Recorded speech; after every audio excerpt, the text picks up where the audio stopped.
கோல்டை வாங்கணும்னு டிசைட் பண்ணிட்டீங்கனாலே பழங்காலத்துலேருந்து ஒரு டெக்னிக் வந்து எல்லாருமே வந்து இந்த காயின்ஸை வாங்குவாங்க, அல்லது கொஞ்சம் பணம் இருக்கிறவங்க பார்ஸாக வாங்கி வைப்பாங்க. ஸோ இது ரெண்டு தான் இருந்தது. போக போக இது எப்படி வளர்ந்து வந்ததுன்னா கோல்டு நீங்கள் சொல்கிற ஃபார்மேட்டில் வந்தது. முதல்ல கோல்டு இடிஎஃப்னு வந்தது. மியூச்சுவல் ஃபண்ட்ஸில் இடிஎஃப் எக்ஸ்சேஞ்சில் ட்ரேட் ஆகக்கூடிய ஃபண்ட்ஸ் வந்தது. அதுக்கப்புறம் மியூச்சுவல் ஃபண்ட்ஸே த்ரூ நார்மல் மியூச்சுவல் ஃபண்ட் மாதிரி கோல்டில் வாங்க முடியும். அந்த மியூச்சுவல் ஃபண்ட்ஸ் வந்து வாங்கிட்டு அவங்க வந்து கோல்டு இடிஎஃப்ல இன்வெஸ்ட் பண்ணுவாங்க. இப்போ லாஸ்ட் இயர் வரைக்கும் சாவரின் கோல்டு பாண்ட்ஸ்னு ஒன்று வந்து கவர்மெண்ட் லான்ச் பண்ணியிருந்தாங்க, ஆர்பிஐ லான்ச் பண்ணியிருந்தாங்க. அதுவும் இதே மாதிரி தான் இருக்கும். ஆனால் அதில் வந்து இன்ட்ரெஸ்ட்னு ஒரு காம்பனெண்ட்டை வச்சுருந்தாங்க. அது ரொம்ப அட்ராக்டிவாக இருந்தது. ஆனால் அந்த இது வந்து ரொம்ப அதிகமாக போகவே இந்த வருஷம் வந்து கவர்மெண்ட் வந்து லான்ச் பண்ணலை, ஆர்பிஐ லான்ச் பண்ணலை அந்த சீரீஸை. அது ஆல்மோஸ்ட் எண்ட் ஆயிடுச்சுன்னு நினைக்கிறோம். இது தவிர கோல்டு விஷயங்கள் இருக்கு. இது தவிர எம்சிஎக்ஸ்ல வந்து சில பேர் வந்து ட்ரேடிங்காக வாங்குவாங்க. இந்த விஷயங்கள் தான் நம்ம வந்து கோல்டு ஃபியூச்சர்ஸ் வாங்குவாங்க. இந்த மாதிரி தான் நம்ம வந்து எக்ஸ்பீரியன்ஸ் பண்ண முடியும். பட் இந்த பெஸ்ட் விஷயம் அப்படின்னு பார்த்தீங்கன்னா நீங்கள் வந்து கோல்டு அக்வயர் பண்ணக்கூடிய காஸ்ட்.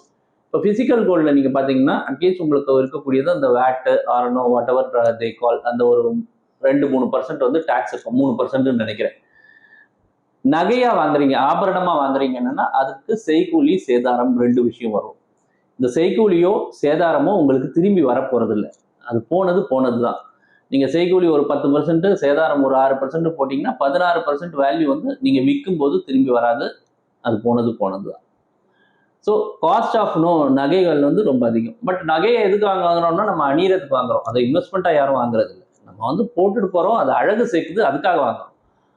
அதுக்கு அடுத்த விஷயம் பார்த்தீங்கன்னா இடிஎஃப் என்னன்னா அதுக்கு ஃபண்ட் மேனேஜ்மெண்ட் சார்ஜஸ். இடிஎஃப்ஓ மியூச்சுவல் ஃபண்ட்ஸோ பார்த்தீங்கன்னா ஃபண்ட் மேனேஜர் சார்ஜஸ். இது எவ்வளோ இருக்கும்னு பார்த்தீங்கன்னா அப்ராக்சிமேட்டாக ஒரு 0.5%லேருந்து 1%க்குள்ளே இருக்கும். இதுதான் அதுக்குள்ளே இருக்கக்கூடிய சார்ஜஸ். சோவரின் கோல்ட் பாண்ட் இப்போ வரதில்லை, அதுக்கு சார்ஜஸ் கிடையாது. எம்சிஎக்ஸ் வந்து இன்வெஸ்டருக்கான இன்ஸ்ட்ருமெண்ட் கிடையாது, அது வந்து கொஞ்சம் ரிஸ்கி இன்ஸ்ட்ருமெண்ட். ஸோ எல்லாத்தையுமே தேர்ந்து பார்த்தீங்கன்னா நீங்கள் கோல்டு இன்வெஸ்ட்மெண்ட்டாக வாங்கணும்னு நினச்சிங்கன்னா டெஃபினட்டாக வந்து இடிஎஃப்ஓ இல்லை கோல்டு மியூச்சுவல் ஃபண்டோ ஒரு நல்ல ஒரு ஆப்ஷன். ஏன்னா காஸ்ட் கம்மியாக இருக்கும். ரெண்டாவது லிக்விடிட்டி ரொம்ப அதிகம். இப்போ நீங்கள் நகையை வச்சிருக்கீங்க, நகையை போய் விற்கணும்னு பார்த்தீங்கன்னா நீங்கள் விற்ற இடத்துலயே வாங்கின இடத்துலயே விற்க முடியாது.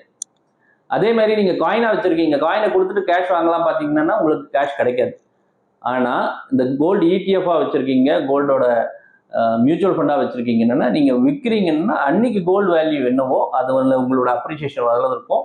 அந்த வேல்யூக்கு ஈக்குவலண்ட்டாக உங்களுக்கு வந்து பணம் வந்து கையில் வந்துடும். நீங்கள் அன்றைக்கி கோல்டாக வாங்க போகிறீங்களா இல்லை வேறு இடத்துல இன்வெஸ்ட் பண்ணுறீங்களான்ற அந்த சாய்ஸை நீங்கள் சூஸ் பண்ணிக்கலாம்.